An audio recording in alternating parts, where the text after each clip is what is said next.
Bem, pessoal, então agora vamos trabalhar as abordagens para redução de desperdícios. Como que a gente trabalha a diminuição do desperdício? Já que o fator é eficiência, eu tenho que considerar também o desperdício na minha organização. Então, um ponto desse meu desenvolvimento enxuto, o chamado Lean Thinking, é você trabalhar a aplicação dos princípios de produção dentro, não só do seu modelo de negócios, mas também o desenvolvimento dos seus produtos, dos seus serviços. É você criar uma mentalidade enxuta, uma filosofia lean, não só lá na sua entrega, no seu modelo de negócios, mas também em toda a cadeia produtiva do seu business. Então, você vai precisar eliminar atividades que não agregam valor ao cliente e você vai tentar otimizar o seu fluxo de trabalho. Porque se eu elimino o que não agrega valor, eu estou trabalhando a satisfação do meu cliente da mesma forma, só que eu estou mitigando custos de produção. Imagina um software que é desenvolvido e ele é um software, por exemplo, um aplicativo de Bankline, para a pessoa acessar o banco pelo computador. Só que, ao estudar o comportamento de usuários, perceberam que os usuários, praticamente muito pouco, muito dificilmente, eles pedem para imprimir extrato da aplicação lá no Bankline. É um recurso que praticamente eles não usam. E você tem toda uma equipe de desenvolvimento trabalhando lá na integração com impressoras, com otimização da geração de PDFs e tudo mais. Mas esse é um recurso que o seu cliente, em geral, não quer, não busca. Então, se você elimina algo que não agrega valor para o seu cliente, aquele modelo tradicional de imprimir a tela já resolvia, você vai conseguir otimizar o seu fluxo de trabalho e não vai perder no fator agregar valor. Porque uma coisa é o preço, outra coisa é o valor. O preço é a cifra, mas o valor é quanto que você consegue absorver daquele empenho. Né? Tem coisas que você paga e paga sorrindo, tem coisas que você paga chorando. E não tem nada a ver com o custo efetivo do produto, com a lucratividade desse produto ou serviço. Tem a ver com o valor agregado. Então, lembrem-se disso. Um bom desenvolvimento enxuto, ou a filosofia Lean Thinking, como quiser, ele entende você pegar todos esses princípios e aplicar no desenvolvimento de produtos e serviços. Um fator importante é a redução de desperdícios. Então, a redução de desperdício, você tem que levar em consideração você maximizar o valor para o cliente e eliminar aquilo que não agrega valor para esse cliente. Lembrem-se desse trinômio. Reduzir desperdício, maximizar valor, minimizar aquilo que não contribui para agregar valor. Então, olhando assim, né, em termos de tech startups, como que o crescimento delas em relação ao tempo funciona na maior parte da sua maturidade? Primeiro, elas começam tentando resolver um problema. Então, já lançam um MVP ali, trabalhando com um problema, buscando uma solução rápida, uma solução seca, para um problema que já vai ter um impacto direto na vida das pessoas. Depois, vai começar a entender como que isso se enquadra no mercado, como que isso consegue aprofundar o seu, digamos assim, o seu enquadramento nesse mercado, ou seja, vamos agregar mais pessoas e maiores demandas. Aí você vai pegar esse produto e vai enquadrá-lo no mercado. E aí a gente fala de otimização por funil, né? Você vai canalizando, vai encontrando ali qual que é o melhor canal, e em cima disso você vai adequando o seu produto. Você já se adequou ao mercado, agora você vai adequar o seu produto. Aí você chega justamente à fase de maturidade, que é quando você consegue se expandir até internacionalmente. Isso aqui é uma fonte do Slides Go, que é bem interessante para tratar esses techs startups, como que elas se desenvolvem.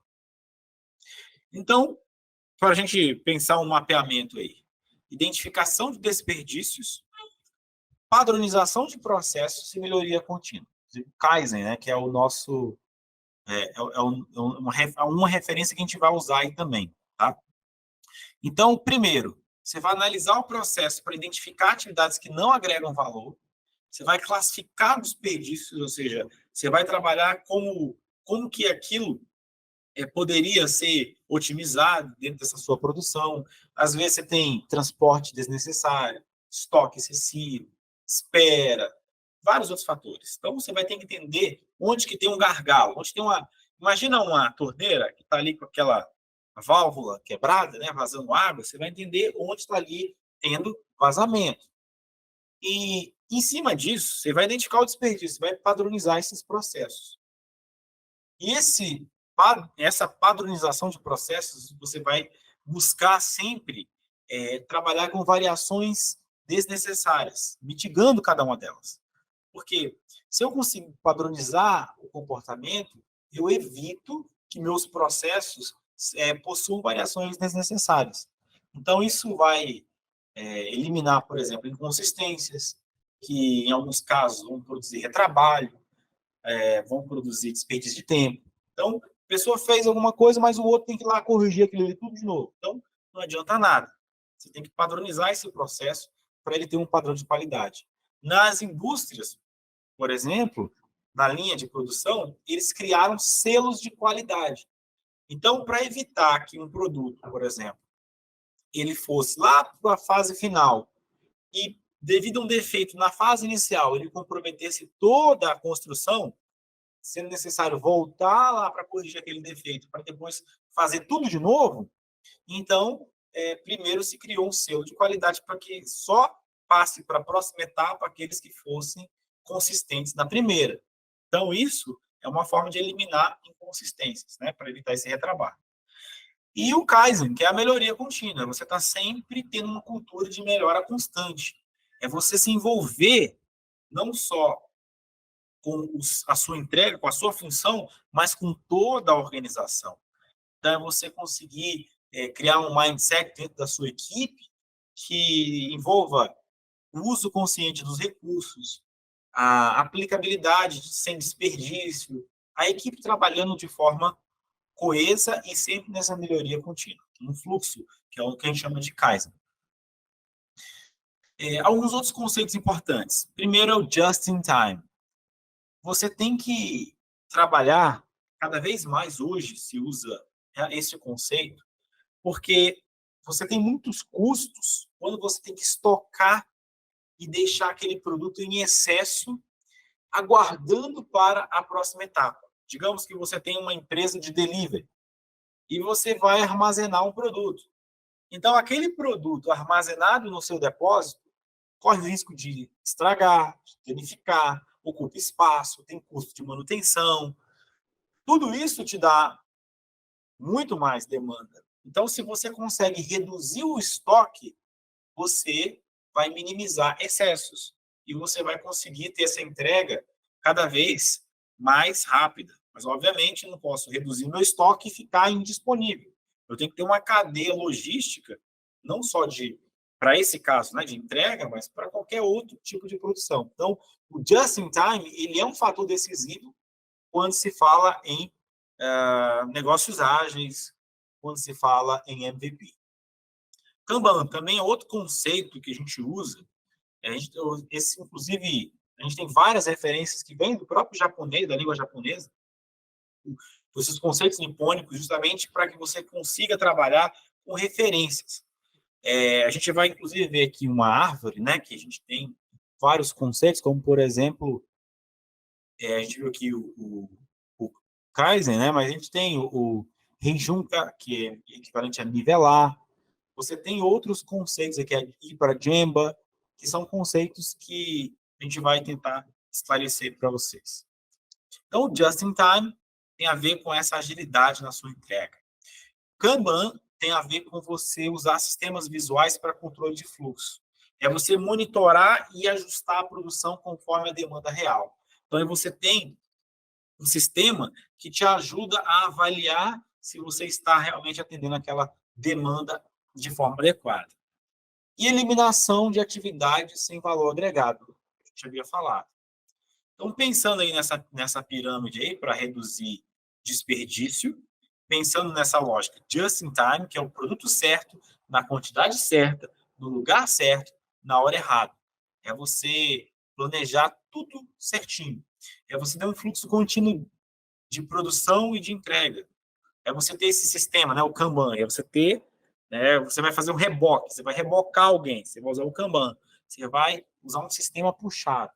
Você vai ter uma configuração rápida e uma logística integrada. Isso é um pilar para você ter qualidade, menor custo, menor lead time, que é para você conseguir ter entrega e maior segurança. Ou seja, você tem um curto fluxo de processo com menos desperdício. Quanto menor for o seu processo, menor é o desperdício. Então, com isso, você consegue segurar com just in time, com autonomação, que basicamente é você tornar algo autônomo, confiável, com qualidade na própria fonte. Então, aí você tem alguns conceitos aí que a gente vai trabalhar, separação de máquina, sistema de prova de erro, trabalhar com a causa, não com o efeito. E aí, você consegue ter uma equipe versátil, uma equipe dinâmica, que consiga trabalhar em alta performance. E aí você reduz o desperdício. E aí nós vamos trabalhar os 8 principais desperdícios na metodologia ágil. E aí nós temos, né, nessa base dessa nossa, vamos assim dizer, pirâmide, nessa nossa casa, na base dela, nós temos esses 3 elementos, que é o nivelamento, que é o Rei-Junka, o trabalho padronizado e os eventos Kaizen. Então, eu vou tentar padronizar a minha produção para que eu consiga nivelar os processos e, em cima disso, eu consiga fazer essa minha entrega. Senão, eu não consigo dar a entrega para esse meu produto. Eu não consigo fazer uma entrega adequada. E aí nós temos uma gestão visual que vai sustentar os chamados 5 S's. Utilização, ordenação, limpeza, padronização, autodisciplina. Que vai elencar como que a gente respeita as pessoas, trabalha por cliente, sempre perguntar o porquê e ir para a Gemba. Tá? Esses 5 S's vem, né, como eu falo japonês, até a gente tem aqui, que seria classificação, ordenação, limpeza, padronização e disciplina. Então, o Seiri, que é a identificação e eliminação daquilo que é desnecessário. Seiton, organização eficiente e designação dos locais de forma adequada. Seiso, a manutenção de um ambiente limpo e saudável, que é a limpeza. Isso é fundamental. A gente depois entra para o Seiketsu, que é a padronização, e o Shitsuki, que é a disciplina. Você estabelecer hábitos e disciplinas contínuas. Então, com isso você tem, por exemplo, vamos pegar esse conceito aqui. A utilização, você descarta aquilo que não é necessário, você consegue ter organização, porque você tem um ambiente mais organizado, as coisas ficam mais acessíveis, você tem um ambiente limpo, que é seguro, livre de sujeira, você tem saúde com padrões que te dão essa qualidade, e você tem disciplina. Todo mundo é comprometido em seguir os passos e em atingir eficiência. Então, são pontos aí que a gente precisa considerar. Agora, além disso, a gente viu que é preciso trabalhar a sua equipe. Então, o empoderamento dos funcionários também é básico. A equipe tem que se entender como ativa e não como alguém reativo nesse processo. Você também tem que fazer um uso eficiente dos recursos.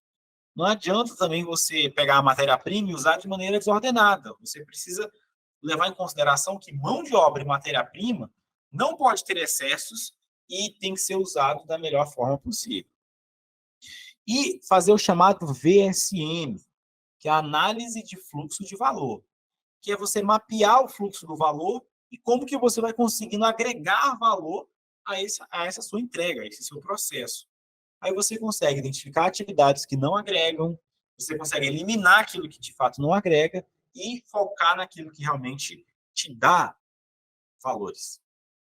E treinamento e educação. Capacitar a sua equipe é fundamental para que você consiga que a sua equipe seja autônoma, seja ativa na identificação e na redução de desperdícios. Então, basicamente, é o quê? A conscientização da equipe. Não adianta nada criar toda uma estrutura se a minha equipe, se os meus colaboradores não vivem essa minha visão. Então, eu preciso incorporar isso na minha equipe, e é somente com treinamento e educação que a gente consegue fazer isso. Então, quanto que a gente aplica a nossa metodologia Lean? Então, nesses conceitos. Quando você quiser usar, por exemplo, a tecnologia não como um recurso estático, né, simplesmente, você pode usar ele como um commodity, inclusive. Você consegue trabalhar com tempo limitado para que você desenvolva novos negócios. Então, você precisa usar um Lean, você precisa estar enxuto. Quando você lida com o desenvolvimento de um produto, e esse seu produto, você tem uma preocupação grande em entregar um novo negócio, tá? Mas você não tem um controle total ali sobre o projeto, mas você quer entregar aquele novo negócio. Então, você precisa ter uma metodologia enxuta para que você, mesmo daqueles fatores incontroláveis, você consiga aplicar. Tá? Então, você pode também trabalhar com foco no resultado do negócio. Você pode também trabalhar negócios focados na aprendizagem contínua, na interação contínua e em contextos de profunda incerteza, onde você precisa ser rápido, entregar para o mercado, prototipar e estudar para saber se tem que sair fora do negócio ou se vale a pena continuar naquele negócio. A gente falou sobre ir para a Gemba, né? O que significa isso? É ir para o local de trabalho, é ir para a sua estação de trabalho, é ir para onde a ação está acontecendo. Então, quando você pensa isso, quando a gente fala, né, ir para lá, é justamente o quê? É você ir resolver o problema, é você entrar no chão da fábrica, no chão da sua organização e colocar a mão na massa. É ir realmente ver o que realmente está acontecendo. E o Andong que a gente estava falando, esse sistema visual dentro da produção, que você consegue, né, diante desse contexto,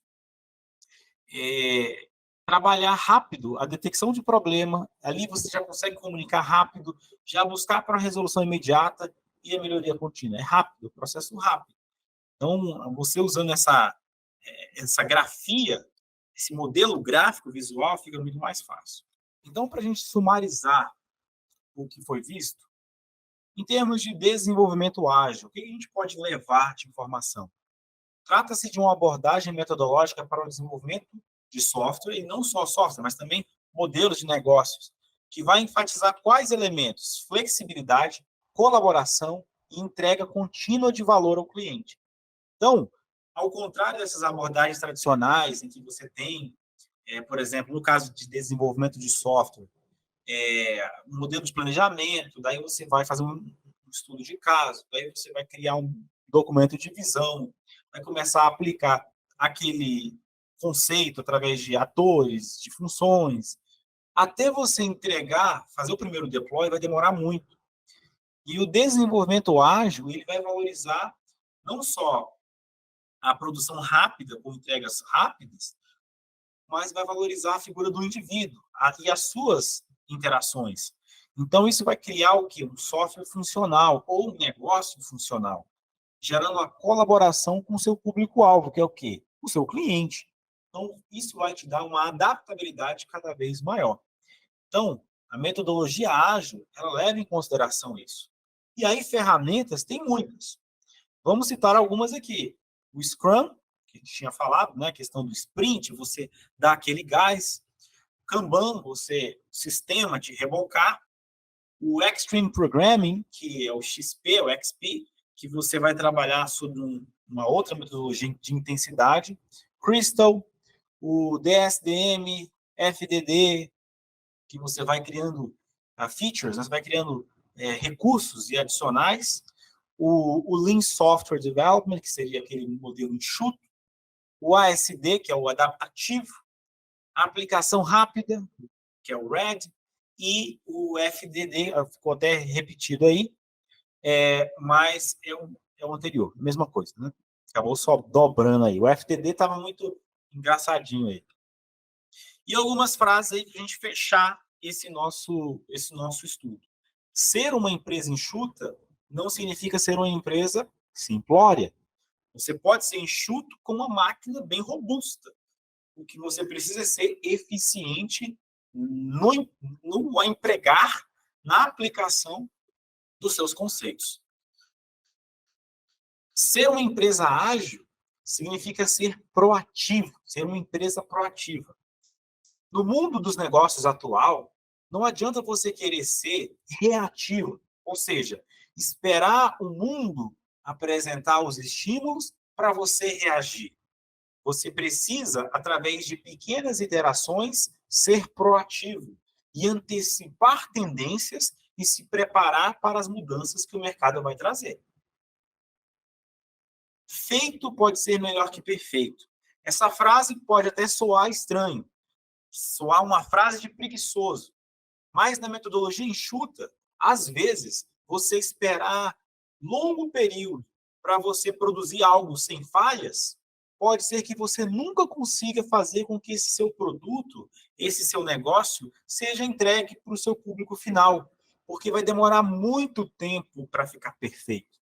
Então, se você começa a valorizar os pequenos passos, as pequenas conquistas, os pequenos avanços, você começa a entregar. E aí você entende que feito, em alguns casos, pode ser melhor que perfeito. Eu estou entregando perfeito aquele pequeno passo. E depois eu vou melhorando, melhorando, melhorando, numa contínua iteração. Isso faz com que uma metodologia seja enxuta, seja lean e consiga ser adaptativa, atender um mercado dinâmico e exigente que está sempre cobrando velocidade nas entregas e as necessidades dos clientes sendo atendidas, agregando valor e criando soluções que sejam interativas e que entendam a realidade do seu público-alvo. Perfeccionismo é uma maldição e uma prisão. Quanto mais você treme, mais erra o alvo. Então, se você às vezes está ali, digamos, está lá no arco e flecha, se você ficar horas ali tentando achar o alinhamento perfeito, você vai começar a tremer a sua mão e o medo de errar vai fazer com que você erre ainda mais. Então, a metodologia enxuta, ela vai trazer essa perspectiva. Não significa que eu vou fazer de maneira aleatória e sem qualquer controle. Não, você vai fazer de maneira enxuta, sendo eficiente e trabalhando a satisfação do seu público-alvo a partir de valores que você vai agregando às suas entregas. Sempre com pequenos deploys, pequenas entregas que vão satisfazendo pequenas demandas. Então, um passo de cada vez, marco a marco, você atinge a perfeição. Agora, se eu quiser atingir a perfeição de uma vez por todas, vai ser muito difícil fazer tudo de uma vez só. É isso, pessoal. Muito obrigado por me acompanharem nesta aula. Nos vemos nos próximos módulos. Até lá. Tchau!